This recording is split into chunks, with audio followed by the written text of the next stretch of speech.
wherever you are watching, the brilliant Siennas.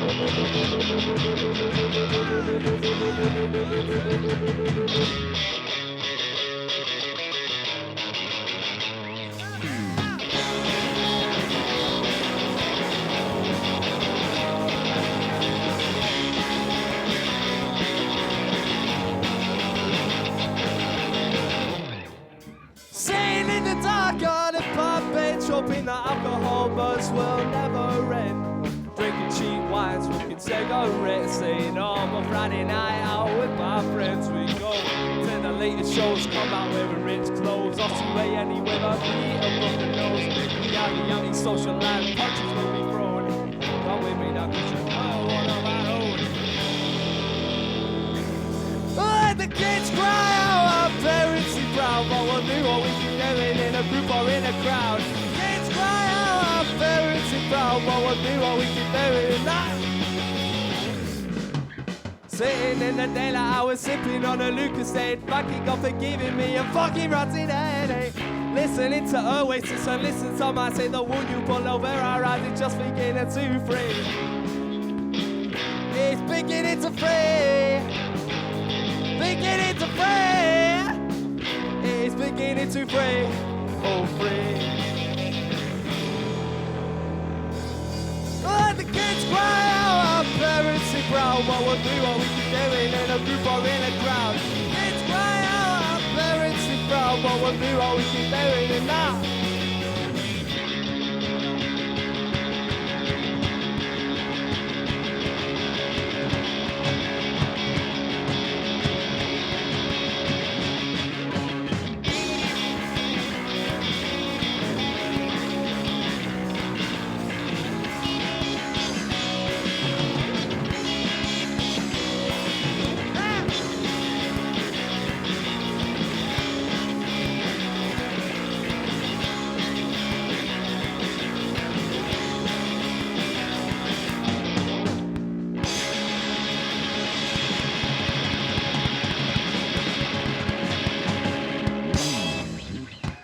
Thank you.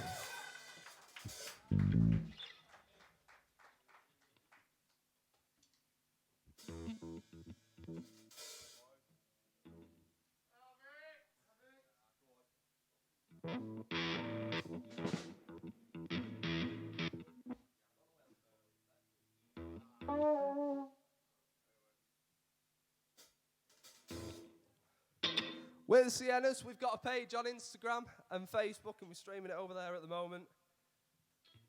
This next one's called Record Player, one of our own. Saw you across a crowded room, heads turned blind-eyed looking at you. You went up to the band, asked them could they play that tune, then I knew. Stumbling home, singing songs that we don't know, gin bottles in our backs that we had that night before. You are waiting to say you should have been gone by half past 8. Just sleep, please, please. What did you want this to be? Take your wine and shitty beer. You have no place in my house there. Might as well end this affair, cause we aren't the perfect eclipse. Headbands scattered on the floor. She put a record on.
next tune's our first single, our debut single. It's up on Spotify and other streaming platforms.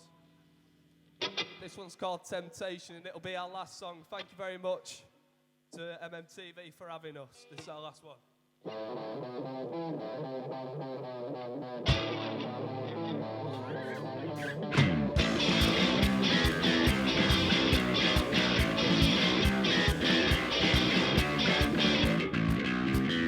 Walking down your street, I'm wearing parka skinny jeans. I'm a creature and I'm crawling back to you.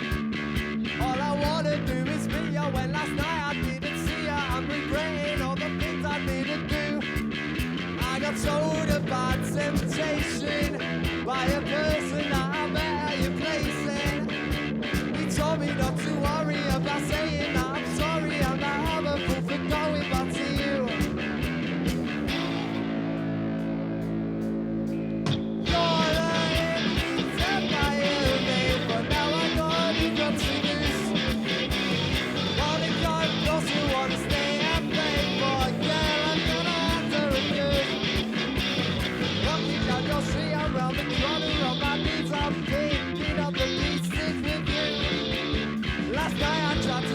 But you said I couldn't see you. What do you expect me to do? I got told about temptation, so you're coming by later and then you told me not to worry about saying how you're sorry. Said that I'm a fool, believe me. You're the end my ending, but now I got it got to lose. What it got cause you wanna stay happy, boy, yeah.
Thank you very much.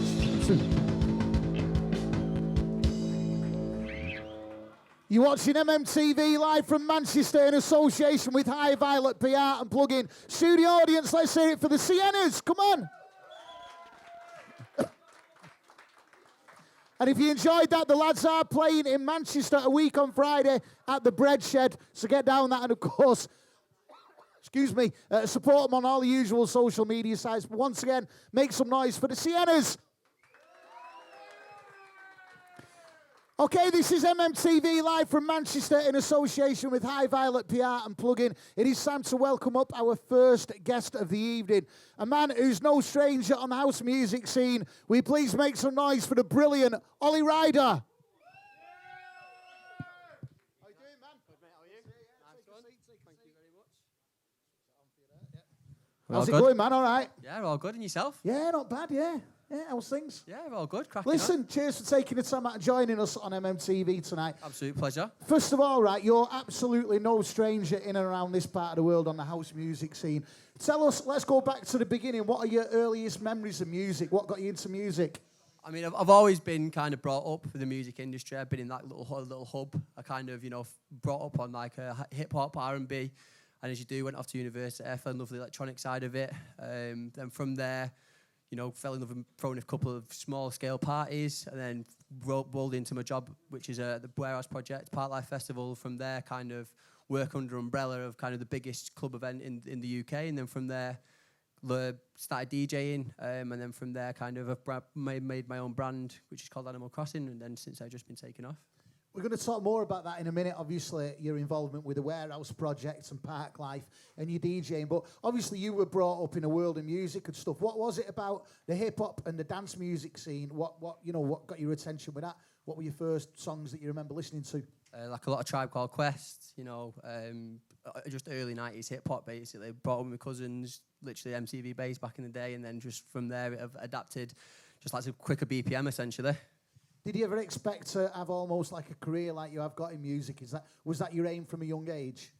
I think after I went off to university and I adapted like the marketing side of it, I'd always had that passion, and then it kind of put two and two together. I remember my mum asking me the question. She said, "Right, son, you finished now. What do you want to do?" And I was like, "Music." And then from there, just kind of adapted what I've taken along the lines and then turned it into my job role, which is amazing. Very lucky to wake up in the morning and love what I do. Do you know what I mean? You are very much so. You got involved, your job, like you say, we'll talk about the DJing in a minute, but you got involved with two of the biggest and most iconic music projects in the country, the Warehouse Project and Park Life, two of the biggest things we've got. How did you get involved with that? How did they come about? I mean, literally, an internship opened up. I was making the best brew you've ever had in your life for about a year, unpaid, and then they loved what I was doing, the first one in, last one out. I was Mr. Helpful, anything that could be done, I was doing it. They kind of entrusted me, like what I was doing, and then, I was been able to adapt, and now I kind of head up all the marketing and promotions there. For those watching, obviously, we're talking about the work and stuff you do with the Warehouse Projects and Park Life. What exactly is it you do with them, massive projects? All the marketing and promotion side of it, so help fundamentally sell all the tickets, which is, it's a mass amount. So when earlier on we went on air 10 minutes late because Facebook were having a problem, you could have sorted that. Oh, easily, mate, yeah. So obviously from doing the marketing and stuff for for Park Life and the Warehouse Projects, you got involved with the DJing. How did you go from doing that to the DJing? Is that something you'd planned on doing, or? No, I was DJing before I worked there.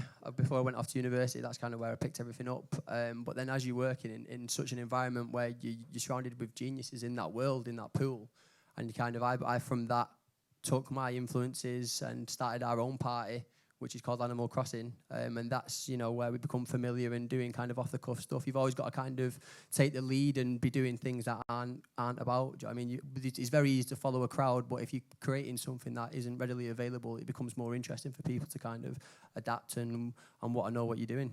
You did, and you still do a lot of parties and stuff like that, a lot of iconic parties and stuff like that. Do you remember what your first DJing job was in a club? Do you remember where that was? Yeah, it was in off Deansgate in a club called Sixes, which was shut down shortly after.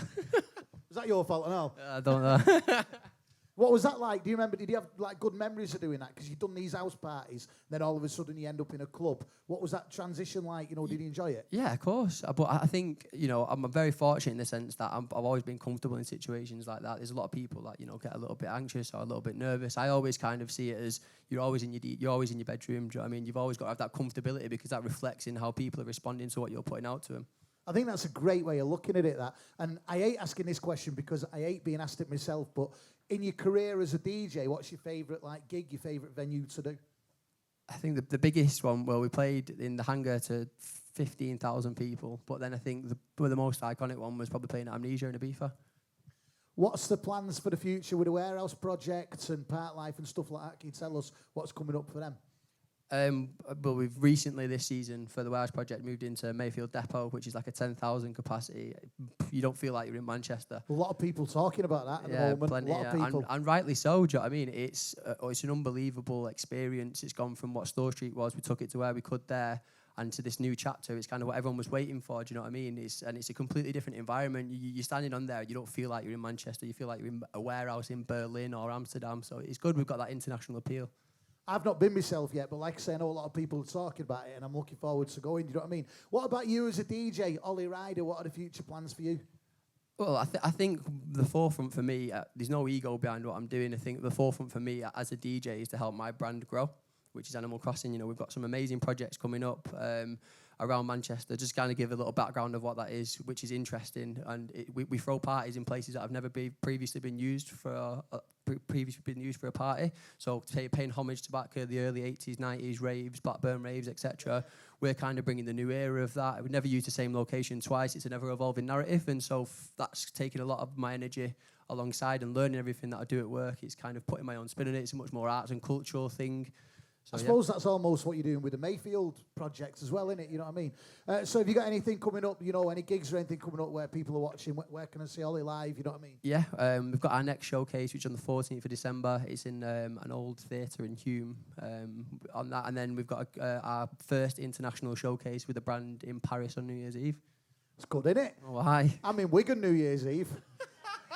No, where I'd rather be, let me tell you. I don't mind it though, I love it, I love it, I love it. No, seriously though, you've got all this stuff coming up, you've got the Animal Crossing and all that. If people want to find out more information about it and stuff like that, you know, is there anywhere they can go to find out more about classic social media. Instagram, @AnimalCrossing_music. Wigan Kebab. And then just, Animal Crossing Music on Facebook.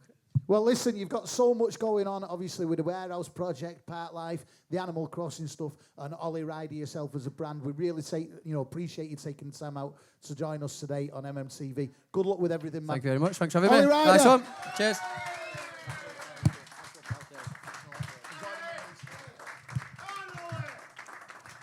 Okay, we've got more live music coming up a little bit later on with Aidan Young. We've got the legend that is Anthony Crolla. First of all, we've got another guest to invite up to the stage now. It's a gentleman who earlier on today when I was doing my research on him, I thought, are we going to only fit him in 10 minutes? He's got so much to tell. A man who's wrote over 20 books for loads of music legends, including Oasis, Stone Roses, The Fall. He's wrote for numerous music fanzines and newspapers. Tonight, he's here live on MMTV. Please welcome up to the stage, Mick Middles.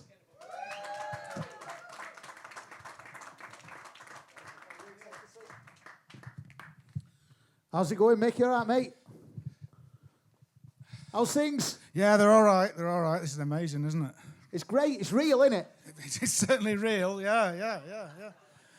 Even for an old bastard like me, You need to write a book about this. This is proper. I'm telling you, this is going back to the early days. It is, yeah. It's just like it used to be. Yeah. You've had a career based on writing about music icons, about things that have gone on, and I'm gutted I've only got 10 minutes with you because there's so much to talk about. It's But okay. one thing I want to ask you is, you as a kid, was music important to you back then?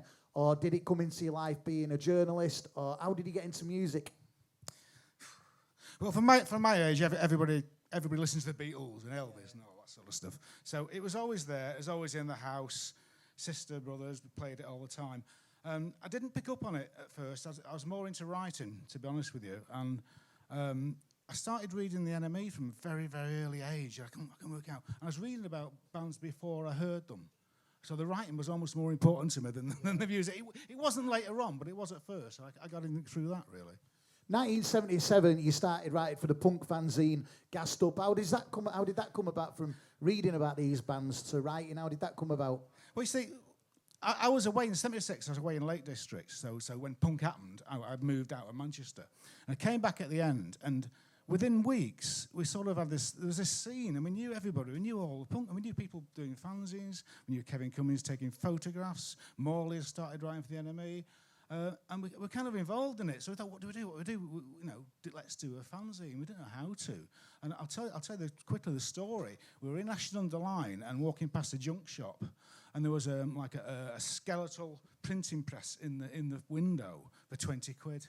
So we've got to have that, we'll do that, we'll do a fanzine on it. So we got it, we got out, and then we realised we were in the car, and we lived like 7 miles away, so we had to take this bloody thing on the bus, and it was spilling green ink all over. This is what you had to do in those days to start writing. It wasn't online, so we set it up in my friend's room, my friend's mum's room, actually, and we were spinning this stuff. It took us about 3 months to do one fanzine, doing that, and ink going everywhere, and then we went up to interview Buzzcocks, one band we knew, and we met them in this pub in Manchester, and they sat down, and we thought they were going to come in with as punks, and of course they weren't punks at all. Shelley had a cagoule on and flares, and he wandered in. I thought, what's going on? And then he said, well, go on then, ask us some questions. So I looked at mate Michael, questions, shit. I never thought about asking questions. We just thought we'd get in a pub together. But it sort of came together like that. And within about 2 months, we were in the Melder Maker and NME and Sounds just for doing a fanzine. I mean, knew all these people, and so we just got involved from there, you know. Well, considering you didn't really know what you were doing, that was 1977, gassed up. A year later, you started writing for Sounds, which lasted from 1978 to 1986. How did you move on from doing the gassed up to the Sounds? We only did 3 issues of gassed up, and I was still going to gigs, and more, like 4 or 5 every single week, and really just getting into it. And Sounds was our paper. It was like the street paper. You know, the enemy were Poncy Gits from unis, and we weren't really. So I just started sending stuff off, and they started putting, and they'd ring us up. And like Jeff Barton would ring from Sounds as deputy editor. You know, what are you doing? You're going to go, what are you going to do? I'll go and see Cabaret Voltaire tonight. Yeah, go on, do it, go on. So it's like, it just happened, you know. And they had the circulation, I have to say, of 200,000 per week. Just Sounds, not enemy and that. So, you know, there's 1 million people a week reading those papers. Compare that to papers today. I mean, most of it's online now anyway, but you'd be lucky to get between 7 and 10,000. It were a lot better, wasn't it, having something in your hand rather than a screen in front of you. Do you know what I mean? No, proper, wasn't it? And a little birdie, Georgina, who works on the show, also told me, if this is right, you were the first ever interviewer to interview Joy Division. Yeah, that's right. How did that come about? Well, first ever interviewer, a Joy Divisionist, everybody. Yeah, if you were there, you wouldn't have reacted. No, it was Rob Gretton, really, because we saw them from when they were Warsaw, really. We didn't know, and nobody expected anything like what happened at all. And we saw them on the Saturday night at Factory, and they were fairly rough. And the drumming was very rock drum at the time, and Rob was pleading with me to go and interview them. Please come tomorrow night. Come down to Tony Davidson's tomorrow night and interview them. And I don't know, Rob. I didn't even ask Sounds. They weren't interested at all. But so I went down. And I walked in, and they were playing, and I can't remember what they were playing. And as I walked in, they stopped and turned, and Rob was there, and I walked in, and they stopped. And, who's this cunt, Rob? You know, it's not the introduction. It's not really the introduction you want. And they had no interest at all in being interviewed, but they played a full set for us. So we had a full set with just Rob and myself, and then we wandered down to the pub, the Gaythorne pub, and right near the Hacienda, where the Hacienda would be. And it was the most bizarre thing, because it was the first real interview I'd ever done, and they just didn't give a monkeys at all. They just genuinely didn't want to do it, but we managed to get it out, and they weren't cool people at all. Rob fell asleep. He was so pissed. And Curtis picked up this you know, those old sauce bowls that like that.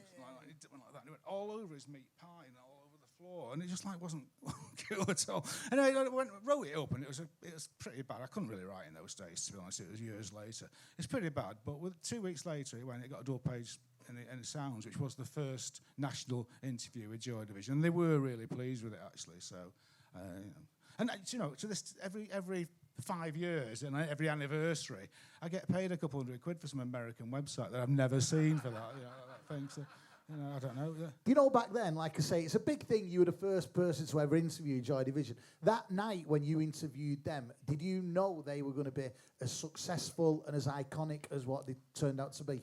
No, neither did they. I mean, they less than me, to be honest with you. And the thing is, it was just before Martin Hannett got involved and changed that drum sound and brought in that sort of disco thing, which they hated as well, after, you know, as everyone now knows.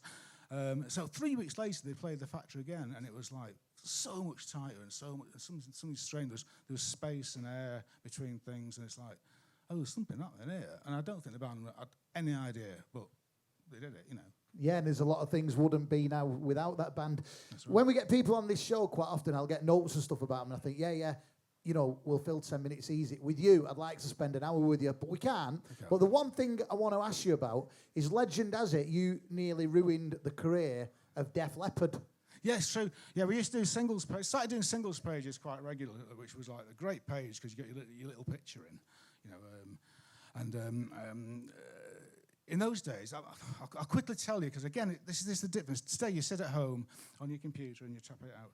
Then I had to work during the week, drive down at night to London, drive to the printers of Sounds, because Sounds shut at 6 o'clock, pick up, there's empty, this printers, pick up a huge sack full of record. I mean, there's 100 and 150 singles a week then, a lot of them 12 inches. lugging back to Watford, to my auntie's house in Watford, where she had a dance set. So I played them all on this little dance set, but you know, I mean, some of the, I think with things like Bela Lugosi's Dead Bar House was one of the first ones, Dreaming Blondie, and then Def Leppard.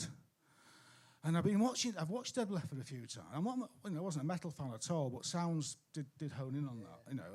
And they came from Sheffield. I saw them in Manchester a couple of times. I actually quite liked them. I thought, this rock thing's actually quite fun, you know. It's like, and they had this single called Hello America, which was the first single on a major label. Before that, they'd been on Bludgeon Rifola records from Sheffield. There's something that's kind of sweet about that. And then this Hello America was like a big hello, we're going to America, we're going to be massive superstars.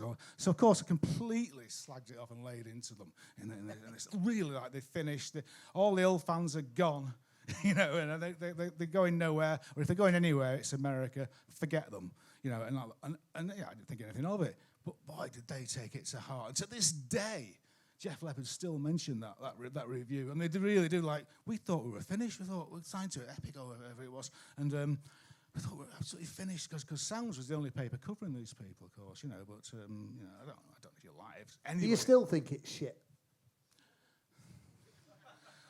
I think no, I don't actually. I don't. I mean, I broadened out a lot, you know, in many ways, and I'd have to say that. I'm all for widening your musical scope and not keeping it within one's perspective. And Def Leppard are a great band. They did some good stuff in in fairness. all seriousness, they do what they do very, very well. And Did you ever get to meet the band after you'd done that review? No, I've never met them. You know, I'd love to, because about 3 weeks ago it came up again. This thing, you know. And Georgina, we could do with sorting that, yeah.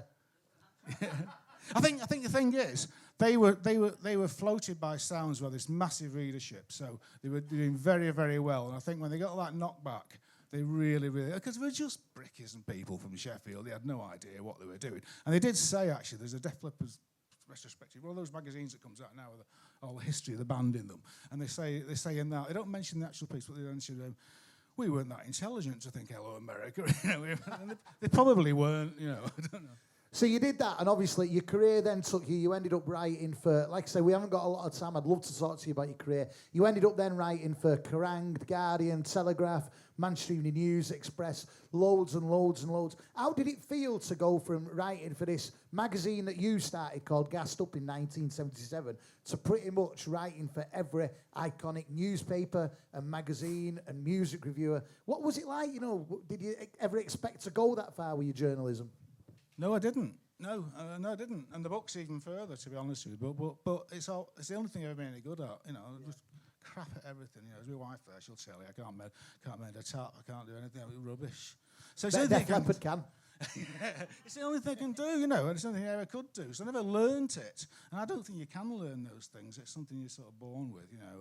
I do come from a family of journalists, as it happens, but I don't think that's anything to do with it either. It's just something you do, and you learn as you go along. Unfortunately, when I actually finally could write, that whole readership had gone, you know, because those magazines just don't sell anymore. People don't read them like they used to. You did the magazines, you did the newspapers, and you went on to write loads of books about Oasis, the Stone Roses, The Fall, Frank Sidebottom. You know, what's your favourite book you wrote, if I had to ask you that? What's your favourite book? Which one have you enjoyed writing the most? It's got to be The Factory book, which was set up, actually, in 10 minutes. I was doing a book on another Manchester superstar, which I finished. It crashed for some reason. They felt with the manager it crashed. So I was expecting this huge load of money, which I spent like a full year working on, and then suddenly I was getting nothing. And I had to tell my wife, "Oh, I'm not getting nothing." And so I didn't know what to do. So I rang up the one person I knew at Virgin Books, and I said, "Oh, do you do a book on Factory?" Off the top of my head, he goes, "Yeah, all right." And he gave me an offer there and then, and we did it. And it sold 30,000 to this day. That so that's the one I'm most proud of. Yeah. You've wrote so many books, whether you're in the studio audience or watching this at home. Just look at the back catalogue of Mick Middles' books. There's loads and loads and loads you've done. Did you expect, when you were doing all this stuff about the Manchester music scene, from The Fall to Joy Division to Oasis to Stone Roses, did you ever expect it to be such a big culture what it still is to this day? No, because when I grew up, I said, listen to the Beatles and that, and I did know the Manchester music scene. There's some great bands in the 60s from Manchester, of course. Of course there was, yeah. But the local Manchester scene, the local bands coming through, it wasn't really happening for a long time. And just before punk, it was dire, for a while. And it was I didn't know. No one could have anticipated that. It just happened.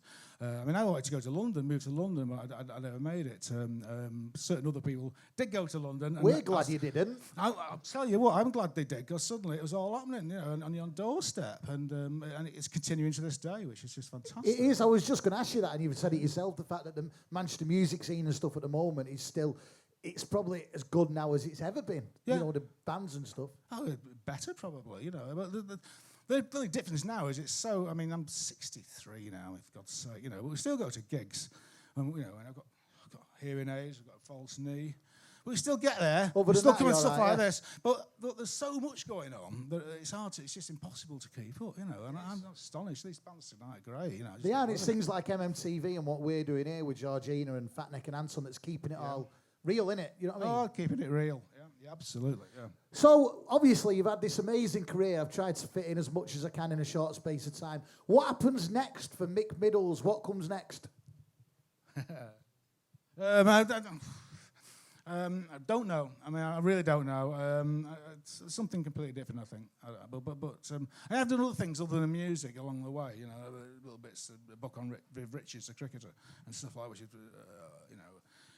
which came about. I'll be very quick. It came about through befriending the guy who invented flower power in America, and managed Sky Saxon from the Seeds, the Seeds and all that. He took me to America and he introduced me to Viv Richards, and we ended up doing this book with my favourite, apart from George Best, and Eric Cantona, my favourite sportsman of all time, I think. So I've done other things. I'd like to do something else, but still something musical, but I don't know what. But probably still something to do with Manchester, to be honest. It is my favourite musical city in the world, apart from LA and New York.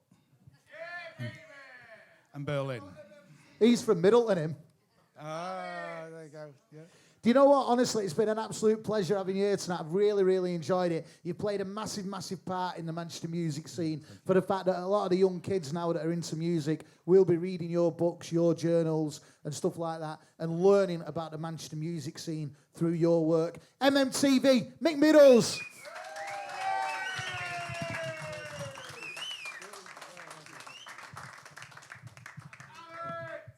Okay, MMTV, we are live from Marley Mankini Studios in Manchester in association with High Violet PR and Plugin. It is time for some more live music. We've got the legend that is Anthony Crolla on the way. We've got Young a little bit later on. We've got an up-and-coming boxer who you're going to absolutely love us talking to. Now, though, more live music. Studio audience, please put your hands together for the brilliant Aid.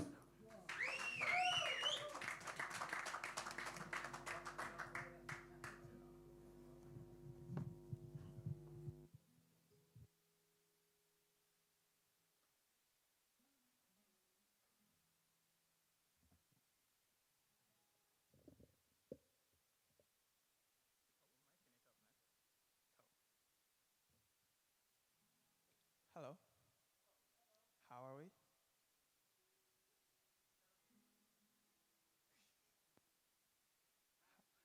Cool.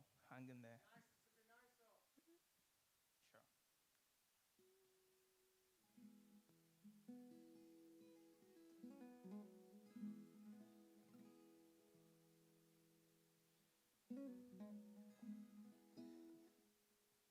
Thank you for having me. This is a song called Glad I Said So. It comes with a lot of cheese, so if you're lactose intolerant or vegan, bear with me for the next 2 minutes.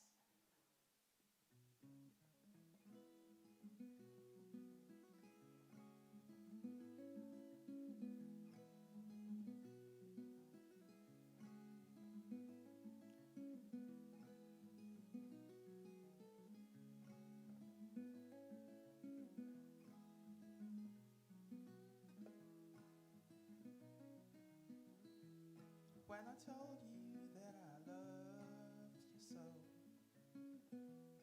and I knew this from my head to toes, there was no way I could play it cool. I just had to say so. heard you say, oh boy, I don't know. Maybe we should try to take it slow. How about we give this time to grow? I knew I'd still say so.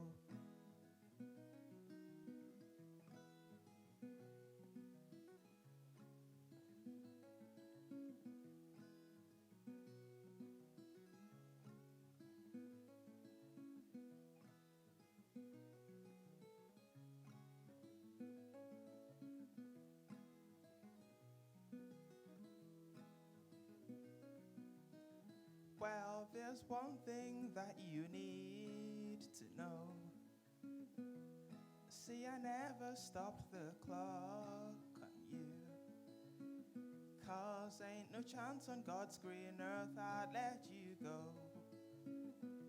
You best believe I say so.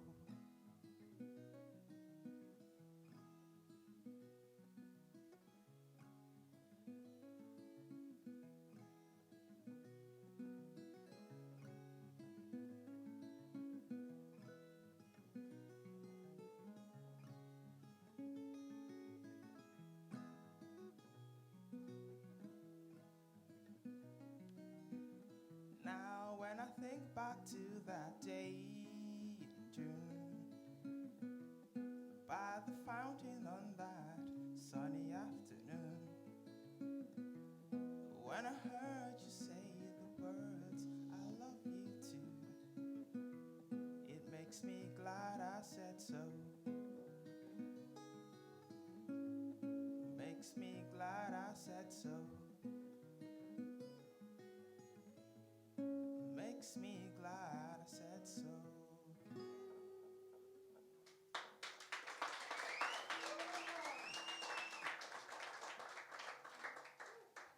Thank you very much.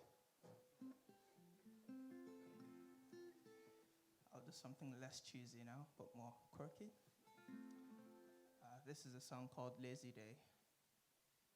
And it's about just having a lazy day. The ideal Saturday, if you will. It's the last track on an EP I released recently called Sweetest Thing I Know. Available on all streaming platforms, so please, if you like it, check it out.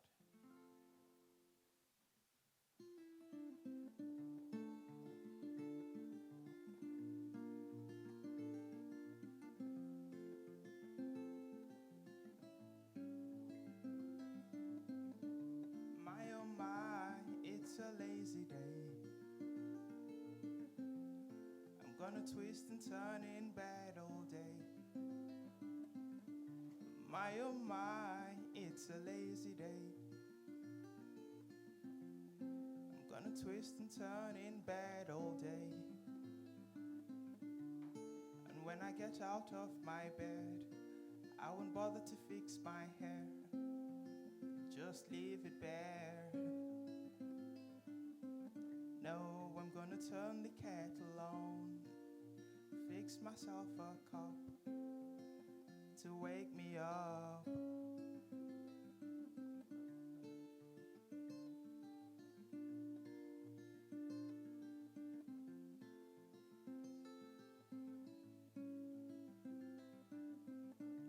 My oh my, it's a lazy day. I'm gonna get me a nice takeaway. My oh my, it's a lazy day. I wouldn't go out to no brunch cafe. No, I'm gonna turn the TV on, find a nice sitcom, binge it on and on. Then I'm gonna put some music on, find my favorite song, play it on and on.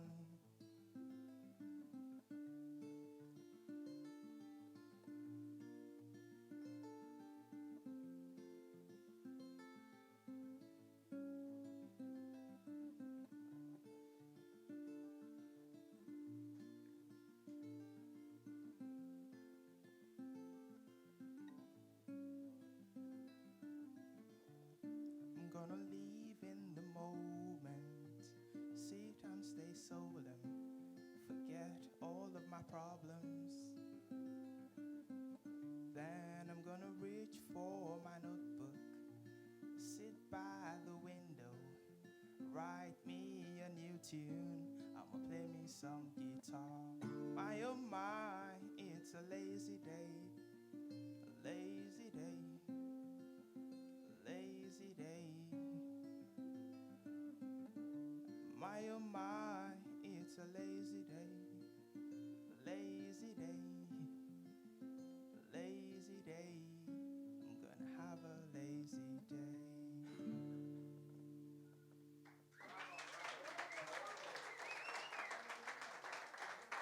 Thank you. Thank you very much, and thank you so much for having me.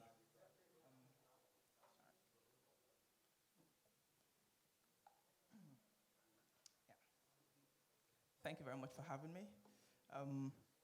If you'd like to keep up with me on social media, my Facebook page is at Ade Fabola Music, and I'm on Twitter and Instagram as Dr. Fabola, Fabola.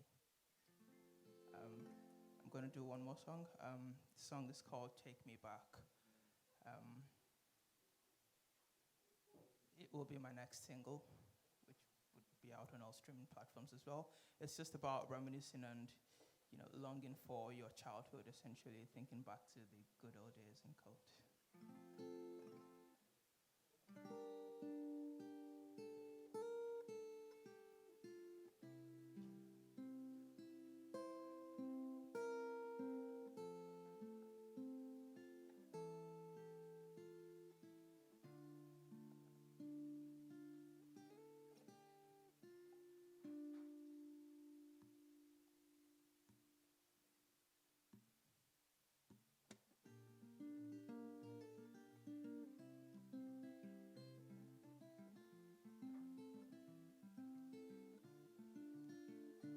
Do you remember how we used to dance? Do you remember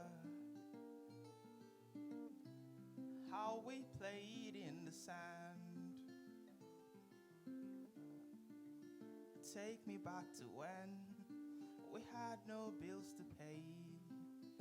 Take me back to when there was nothing like payday.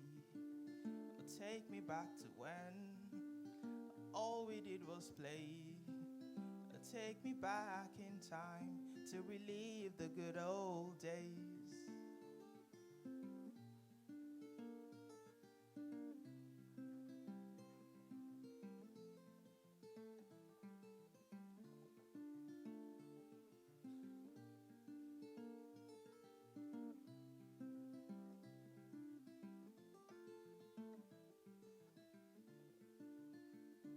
Do you remember when we played hide and seek? Do you remember when we used to climb the trees? Well, take me back to when we lived like bumblebees.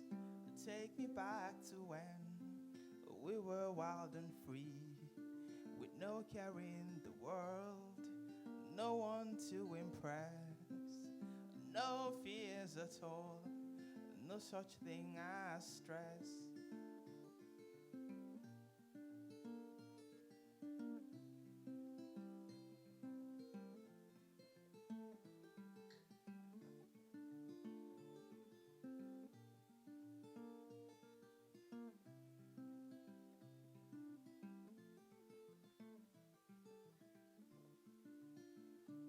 I remember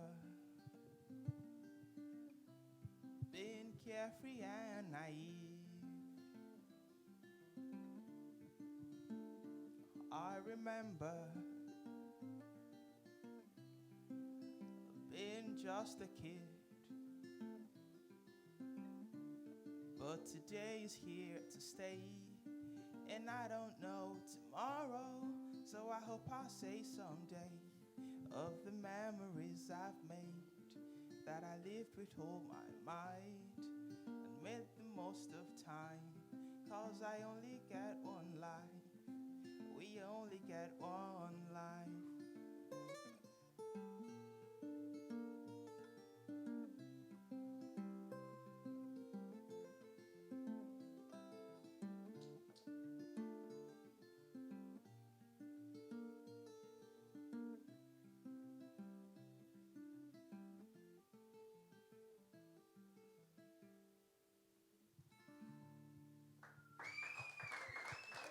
Thank you very much.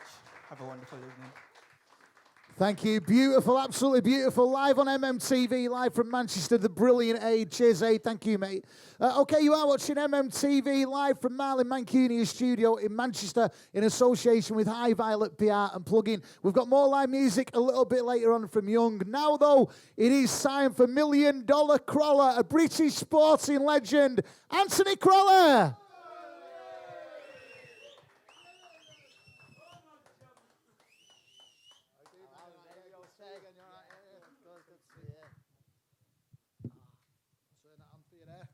How's it going, man? All right, yeah? All good, thank you.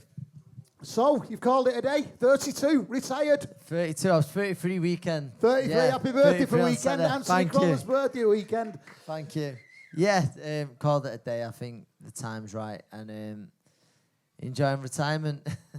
After a career, a professional boxing career that's lasted 13 years, a couple of weeks ago on the 2nd of November, at home, Manchester Arena, in front of 9,000 Mancunians, you called it a day. How did it feel walking out that night? Yeah, it was, do you know what? It was emotional. I'm normally pretty cool, as in, like, everyone all week was like, how will you keep the emotions in check? And I said, like, you know, it won't bother me. It's just a job, and that's how I see it. But, yeah, I failed pretty much to keep him in check, to be honest. It was almost like, you know, all week you're getting asked the same question, you know, how are you going to handle it? And I was like, no, it's fine. And then I think I even got introduced as it being my last fight, you know, by the great Michael Buffer. And it was almost like the first bell went, and it was, shit, I've got a job to do here. I've still got a fight. And it's... and that was it. And listen, no excuses. I mean, I won the fight, but I made very hard work of it. It was as bad as I've boxed, really, in quite a while. No disrespect to my opponent. You know, like I said, I did do enough, and I definitely believe I've done enough. But I made hard work of it. And I just, like I said, I believe after that bottle of Budweiser, I could probably fight now and do a better job. But I think it just did get to me. I've never normally does. But, yeah, it got to me. But thankfully, I think people will remember the night, the atmosphere, rather than the performance that night. Knowing that it was your last fight and a big deal was made out of it right around the world, you know, and like you say, you know, you got introduced out as your last fight. Walking out, knowing that, did that almost fill you with more confidence, or did it make it more nervous for you? It made it more, not nerves, but like emotions, and thought, like, shit, I'm not going to do this again. Do you know, I say it all the time, and you know, the high you get of walking out thousands of people in your hometown singing your name. It's I say it, and some people might disagree, but I can't imagine no drink or drug gets you that high, or do you know, it's unreal. And it was sort of itchy there, and I thought, this is the last time. This is the last time. And you know, you'll be involved in great atmospheres as maybe a coach or as a fan. But yeah, actually it being you, it was it was pretty emotional. Your first professional fight was on the 14th of October 2006 Yeah. at Manchester Arena. 4 years ago today, I don't know whether you know this, it's actually 4 years today, you became the world champion. Thank you. 4 years ago today, became the world champion. So 2006, your first fight was at the Arena. You became world champion 4 years ago at the Arena. And then a couple of weeks ago, you finished your career at Manchester Arena. Was that planned? Was it important that, you know, you started, you became world champion? Was it important that you did that in Manchester? Yeah, it was. It was, to be honest, I'm as proud of Mancunian as you can get. And that arena is so special to me. I mean, I'm talking like, looking at that picture there, and I was at that arena as a young schoolboy boxer. You know, we've got one here tonight, Matty. And I was at that arena, like, supporting before your Ricky Hatton days. Obviously there for Ricky Hatton's big nights, but before it, like, you know, whether it be pocket money or birthday presents, Christmas presents to get a ticket to sit in the upper tier. And the most special place in the world to me, that, honestly. And I was there the night the arena reopened, and yeah, it's like you say before, 4 years ago tonight, it's the place where my dreams come true. You were just saying, as a kid, obviously you lived and breathed boxing. You know, obviously you wanted to get into boxing. Did you expect your career to go as well as it has? Did you? Yes. Was that what you aimed for? Did you expect it to be as massive as it has been? I mean, you always aim high, don't you? I mean, my career, people who know it in here, there's been plenty of ups and downs. Thankfully, more ups than downs, but it's been a roller coaster, you know, to say the least. So there was times in my career where that never looked like it was, those highs was never going to happen. But I think that just makes it, you know, all the sweeter, and it's a story that I wouldn't, you know, change. That was the path that I was put on at the times. It felt like it was the end of the world. I was, you know, 5-10 minutes away from walking away from the sport, but, you know, thankfully things worked out. And yeah, we got there in the end. You're 13 years as a professional boxer. I'm sure one day there'll be a book or a film or something about it. Like you say, there's been lots of highs, there's been lots of lows. It's all been well documented. I'm asking you now, after 13 years, which you've knocked on the head as a career, what are your favourite memories? What are your highlights of them 13 years? My highlights, I think, you know, the two that stick out for me was 4 years ago tonight, winning a world title, because that's when all the sacrifices you made as a young sort of teenage lad, you know, when you couldn't go out on the park drinking fucking White Lightning and stuff like that. You could do that now, yeah, though. I can do Nothing's it stopping now. you now. No, that's it. And no, but, you know, all the sacrifices you make, all, like, the sacrifices my mum and my dad made, you know, to get me to training, on, like, my mum jumping on buses with us and stuff like that. It made everything worth it. And then I think, you know, defending it as well, you know, being introduced as a world champion from Manchester in a fight where not many people expected us to win. And going out there, winning, and walking back to that changing rooms with my world title. Yeah, that I'd say they're two of the highs. But there's been so many, you know, like there has been so many highs. But I think they're two that really stick out. From 13 years, obviously one thing we concentrate a lot on MMTV is the boxing, and we have a lot of people involved with the sport on. How do you feel the boxing world's changed over the last 13 years? It's social media is a big thing, isn't it, now? It's and like some people, I'm all, you know, welcome it.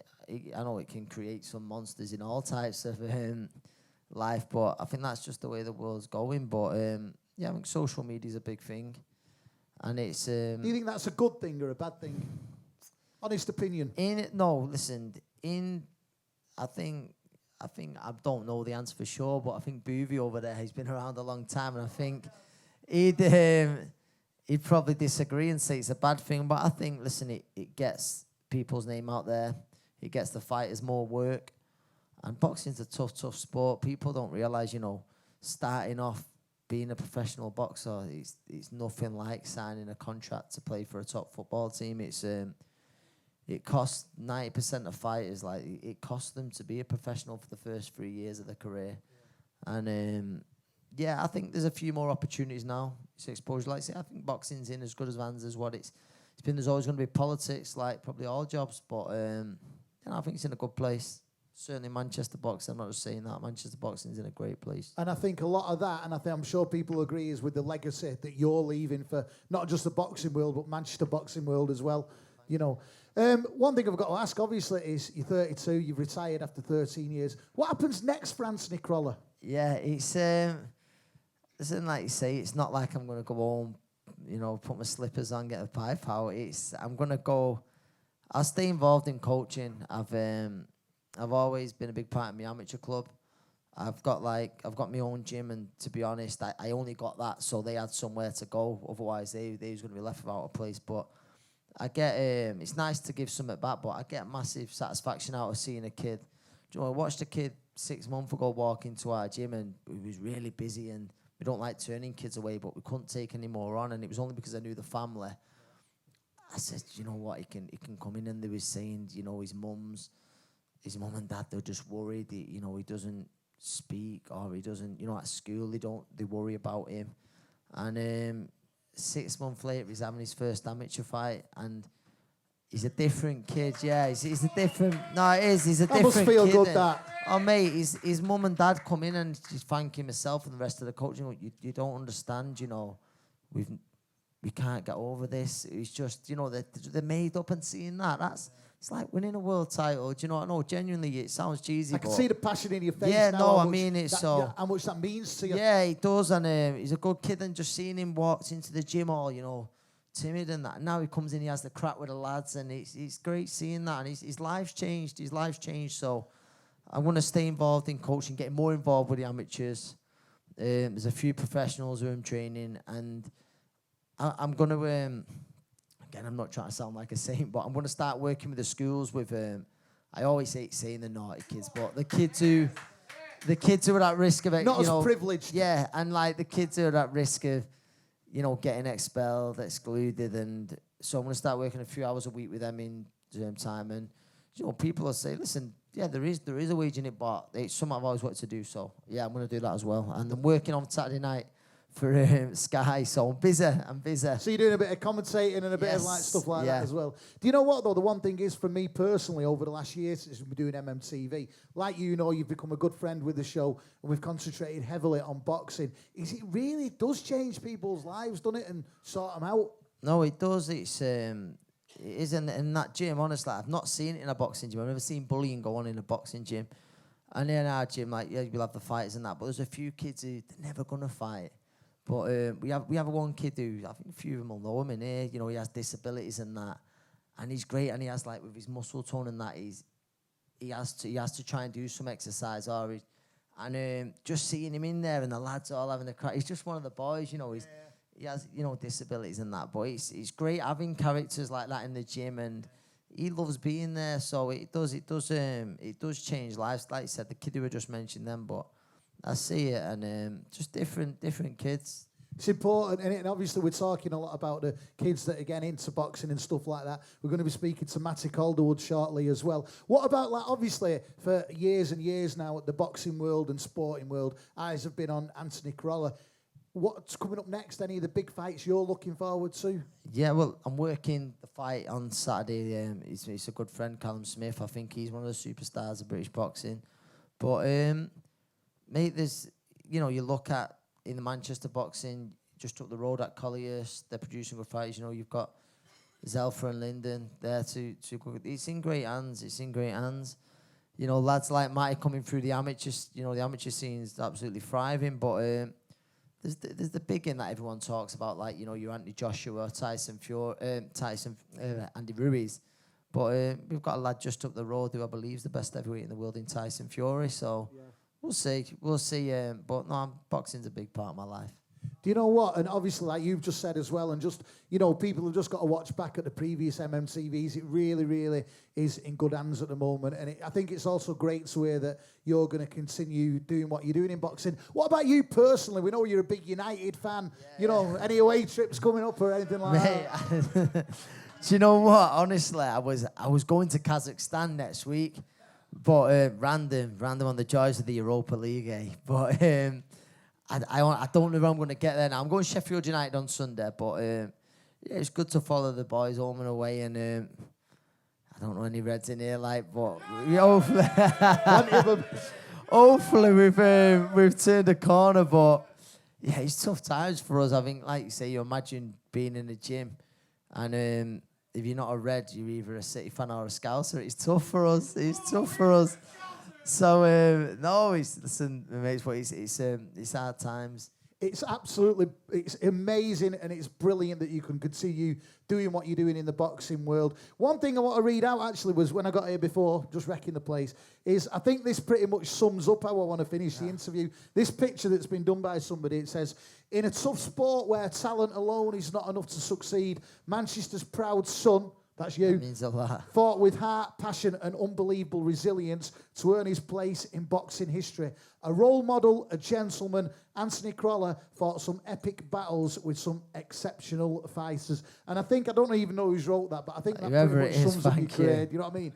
But listen, Thank you. Tamale. Yep, I'll Sign sign it, we'll get it Tamale. I've signed. actually got a pen here, so... Do you know what? You've been amazing with MMTV. You've been amazing. No, what thanks you for do in having your us. career. And like I say, enjoyed listening to the acts tonight. Honestly, both of them, I thought it was top. I really You're do. an absolute inspiration to millions of people all around the world. Enjoy your retirement. Good luck with everything Will you do. do. Thanks for Real having us. legend, Anthony Crolla. Thank you. Get a picture there now.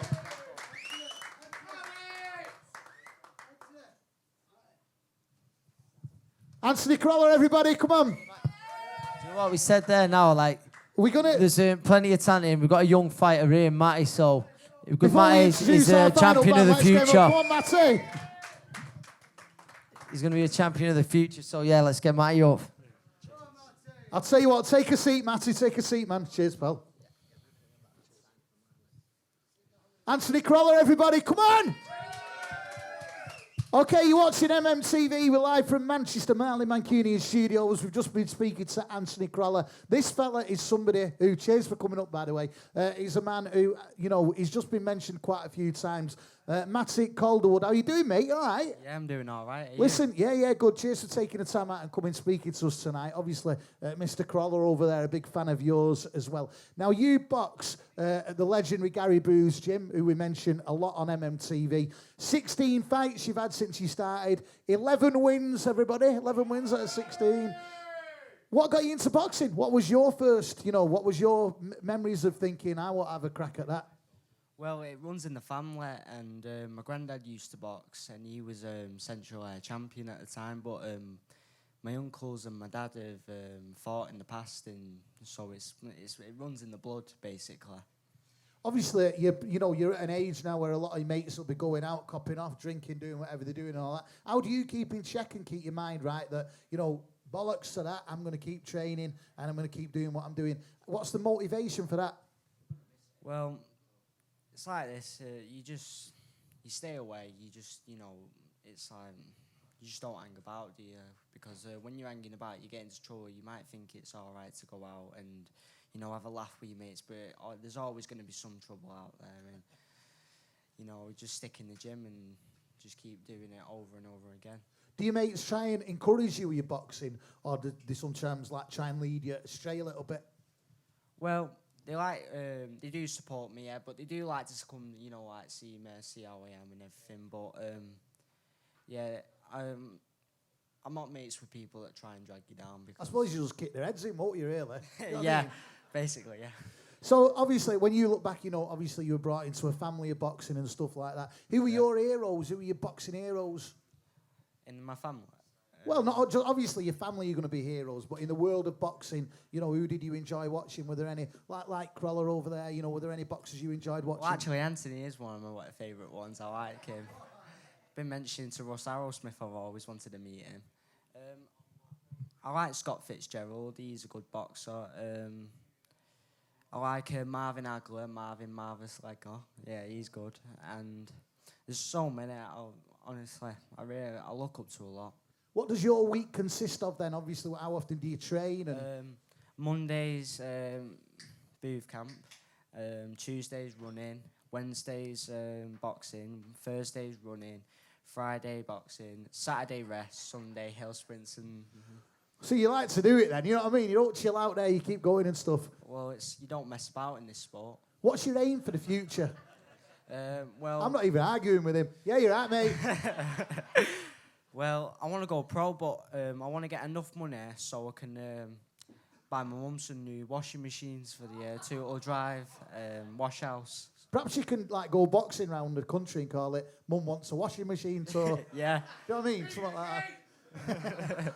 Honestly, do you know what? The one thing is you're definitely hanging about in the right circles and stuff, and having, Anthony Crolla mentioning you and stuff like that. Yeah. It's such a big thing, and just listening to your training regime, you know what I mean? It's massive. Your next fight is on the 19th of December in Earlham. How are you preparing for that?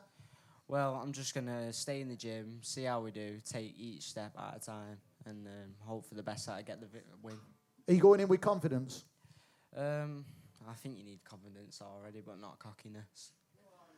I'll tell you what, he's got it right. Will you do me a massive, massive favour? keep coming back to MMTV and tell us how you're doing and what's going on and when your next fight is. Yeah, I'd like that. We'd love that because do you know what? Obviously, we have a lot of boxers on that, you know, are absolute legends like Anthony Crolla. Yeah. We have a lot of boxers on who are a bit older and have been inspirations to many. But you're coming through and just listening to the people in the audience tonight, people speaking about you, people respect. You've got a big future ahead of you, man. I'm telling you. Yeah, hopefully, yeah. It's amazing what you're doing. Good luck on the 19th of December in Earlham. Come back and tell us how you've gone on. Yeah. Keep in touch, man, and all the best for the future. Yeah. Matty Calderwood.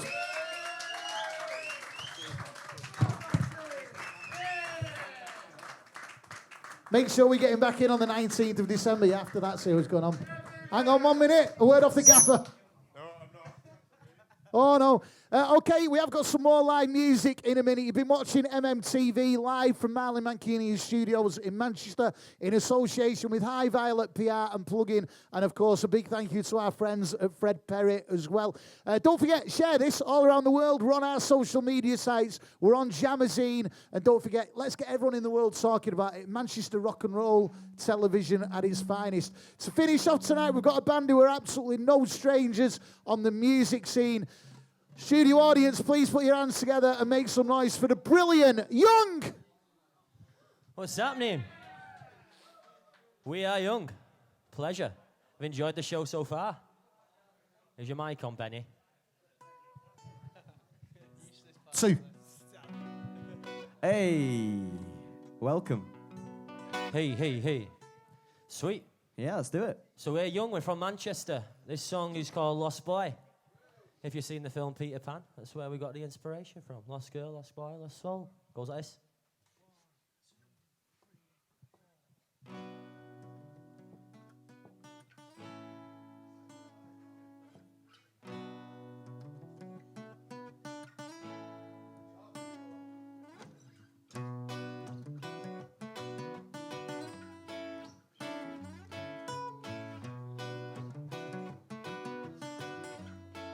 Yeah.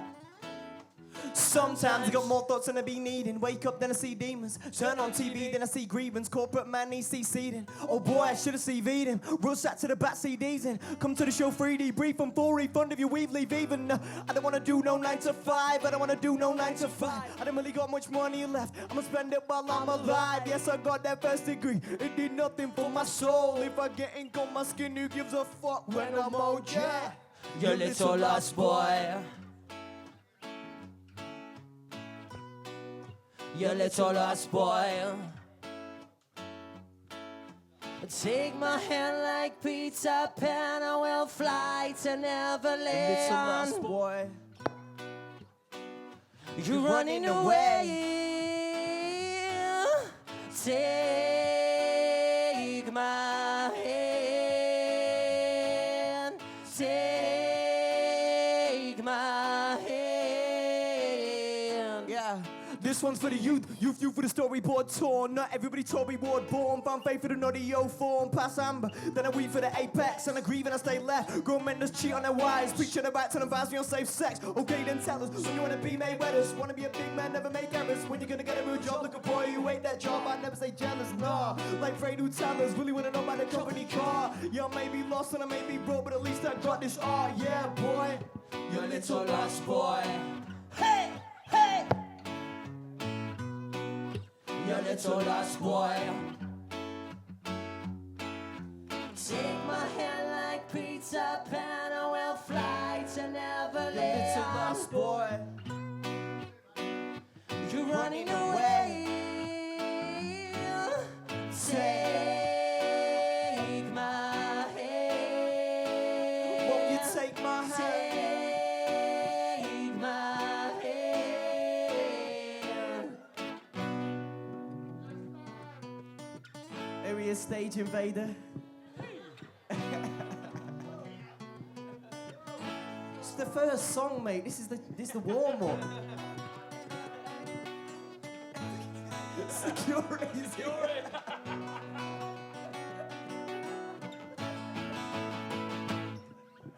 Take my hand.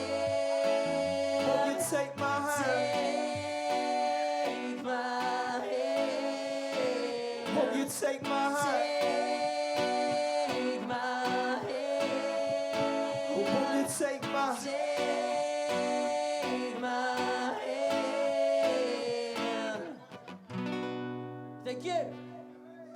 Nice one.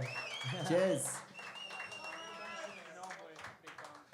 Yeah, normally if you're thinking what we normally do, we used to sweaty teenagers in front of us. We normally a full band, we normally have a drummer, and we normally plugged in quite heavy. So if you want to get down to a show, we got one in Glossop coming up on Friday 20th of December, so get yourself down, get yourself your eardrums blasted out.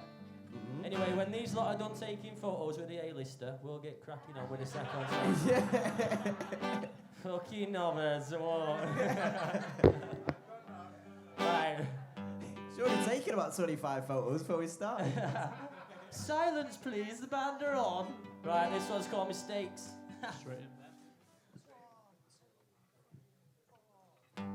I don't wanna be a statistic, I know. Wake up in the morning, ain't no one home. No role model on the TV. I post out, but the people can't see me go. No man, I did it cause I had to. It doesn't mean that I'm a bad youth. They only show me all the bad news. And now there's no turning back for me. I don't wanna be here on my own. My problems seem so loud when I'm alone. It's the first time I realize I'm alright. I gotta fight my demons in my head that say I'm wrong. And now there's no turning back for me.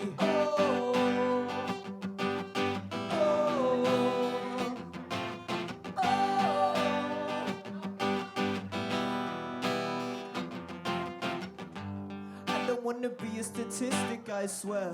Wake up in the night time, ain't no one there. Trying to raise a vibe on the daily, so when the situation come, it don't break me, no. Oh man, I did it cause I had to. It doesn't mean that I'm a bad youth. They only show me all the bad news, and now there's no turning back for me. So many of you, so many of you. There's so many of you, all my mistakes. I don't wanna be here on my own. My problems seem so loud when I'm alone. It's the first time I've realized I'm alright. I gotta fight my demons in my head to say I'm wrong. And now there's no turning back for me.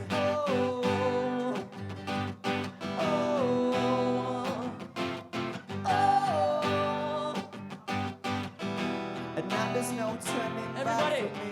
So many of you. Sing it. So many of you. There's so many of you. All my mistakes. No, it's a simple one. So many of you. Hey. So many of you. Hey. So many of you. All my mistakes. I don't wanna be here on my own. So many of you.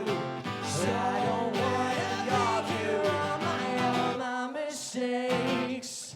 I don't wanna be here on my own. I don't wanna be here on my My own. problems seem so loud when I'm alone. It's the first time I realize I'm alright. I gotta fight my demons in my head to say I'm wrong. And now there's no turning back for me. Oh, oh, oh. And now there's no turning back. So many of you, so many of you, there's so many of you, all my mistakes. Thank you. Cheers. All right. There we go. Let's hear it for Young. Young are going to continue in the studio in a minute once we've gone off air. Just tell us quickly, though, what's coming up for the band. I know you lads are Coming like... up was one more tune, wasn't it? Yeah, we got Yeah, one but, tune, but, doing an yeah, interview but the first. thing is... Interview first, man. Yeah, that's going to be off air, that. No one at home knows about that. Yeah. Ah. Top secret. What's coming up for the band, then? I know you've got that gig in Glossop and stuff. So What's we've got coming the up? gig in Glossop. We just come, well, from Glossop to LA. We just got back from a month recording in LA. So we did a month out there working with Brandon Friesen, who's the Kooks producer. He's done the last 2 albums. We're working with DJ Lethal, who's done all Limp Bizkit stuff, and Cypress Hill. Joel, Hits on the Bong, that tune. Hits on the Bong. So we've got like the original samples of them in our tunes now. So like we're just waiting back on them, and then we got fucking off back to LA in February. Well, before you start your world tour again, you've just said that you've been doing like new music and stuff like that. Yeah, man. You've recorded in LA. When can we expect that material to come out? I'm hoping for March, April next year. But before that, we've got that song that we just played. That's going to come out in January on Spotify. So we're going to have a new video for that one. And then we're holding the LA ones back for the summer, ready to blow everyone's head off. I'll tell you what, seriously, we can't wait to hear it. It's been an absolute privilege having you on MMTV. You're going to continue for us in a minute. But first of all, we are about to leave our studio audience at home. A massive thank you to everyone for watching MMTV. We have been live from Marley Mancunia Studios in Manchester in association with High Violet PR and Plugin. A massive thank you to all of our guests tonight. First of all of our bands, Young, Aid and the Siennas, forgot who we had on earlier on then. A massive thank you to all of our live bands. Thank you to all of our guests as well. Thank you to everyone who's had a chat with us tonight. Thank you to $1 Million Crolla. Thank you also to Matic Calderwood and, of course, Mick Middles and Ollie Rider as well. Don't forget, make sure you share this at home. Make sure you tell everyone about it and follow MMTV on social media. We are heading into December, so things go a little bit different. The next couple of episodes are going to be on Wednesday. The next episode is on Wednesday, the 4th of December. Make sure you tell everyone, even come and join us in the studio audience, yeah? But from everyone here tonight in Manchester, thank you for watching MMTV. I've been Dave Sweetmore. Thank you. Good night. Thank you. So this is one we wrote in LA, and this is the first time we played it live, so here we go. It's called Plant. It's about growth. And smoking bud.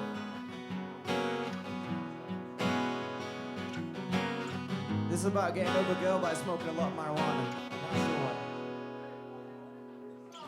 In my mind, yeah, I'm the catch, but I know how much to chase. The problem's unresolved.